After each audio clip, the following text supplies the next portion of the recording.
Alex Ferguson got it just about right. His olive branch of friendship was ignored. This was unprecedented intimidation as soon as United had touched down. Look at Eric Cantona's face. He, like everybody else, just couldn't believe it.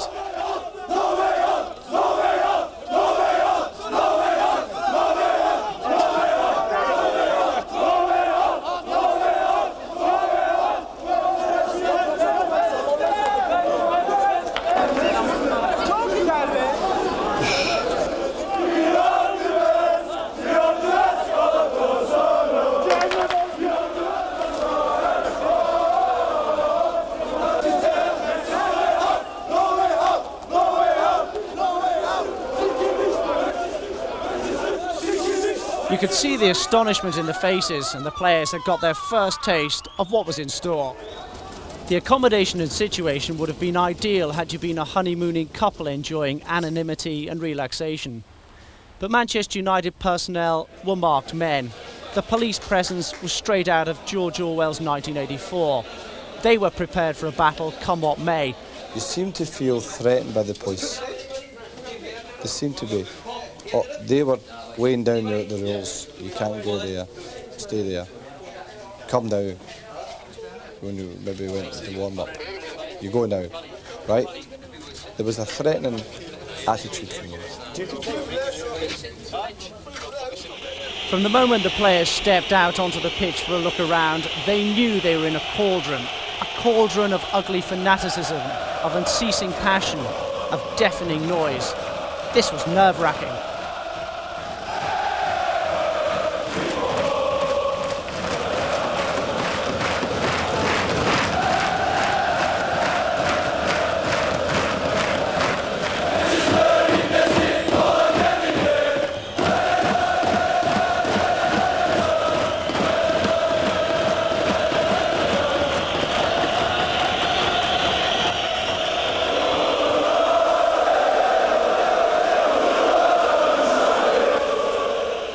The police presence was unrivaled. They knew the scores already with their riot shields and helmets, and in the dressing room, disappointment.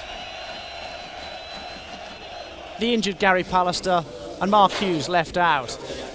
Outside, the dignitaries were arriving, accepting the bouquets, the applause from the partisans. Luckily, there's still room for artisans, the manager doing his best to calm the mood, showing a few tricks from yesteryear, taught Eric all he knows. The formalities complete, the battle lines drawn, firecrackers ablaze on the terraces. Manchester United knew they had to keep their nerve like never before.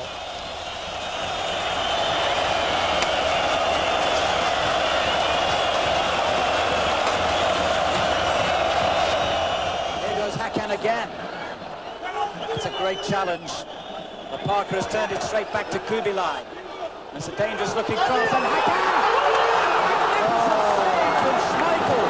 If Manchester United make progress in the European Cup this season, that could be the moment.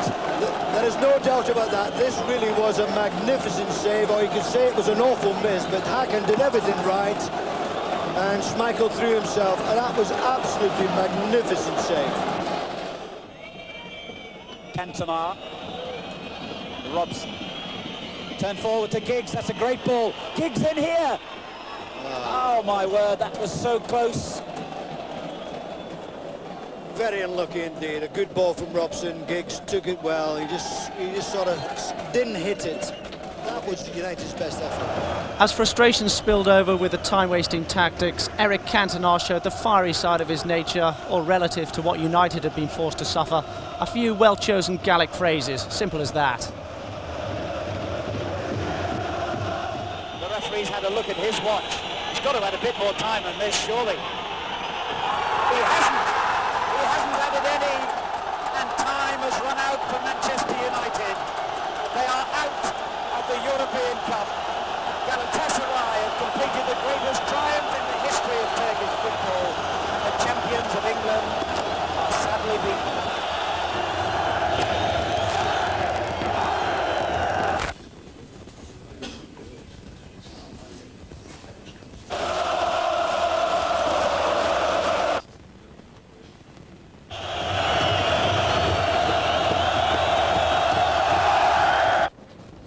sometimes if you don't talk at all, it's got more of an impact.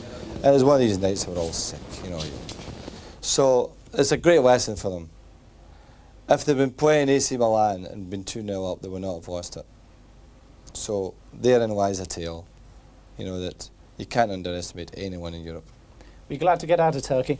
Well, you bet. I'll never get back. I tell you. Insult to injury. Eric Cantona carpeted by UEFA for allegedly insulting the referee. A drop in the ocean compared to United's treatment. The captain has his say. Well, over in the tunnel, it was the policeman who was just totally out of order.